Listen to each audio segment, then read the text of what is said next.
Hi everyone, welcome back to Crazy Gamer.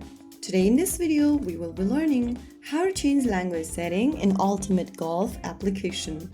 If you are playing Ultimate Golf and want to switch the language so everything feels just right, here's how you do it. First of all, launch open the Ultimate Golf game on your device, and once you're inside the home page, go ahead and click on the menu button at the top right corner. From the menu appearing on the right, click on Settings. Inside the Settings menu, scroll down and look for the language option. Choose a different language you want to change to from the menu, and the Ultimate Golf application should now use your selected language for display. You can always get back to the previous language whenever you want from the same menu or explore around with other language options. So that's how it's done. If you found the video helpful, don't forget to like, share and subscribe to our channel. I will see you again in the next video.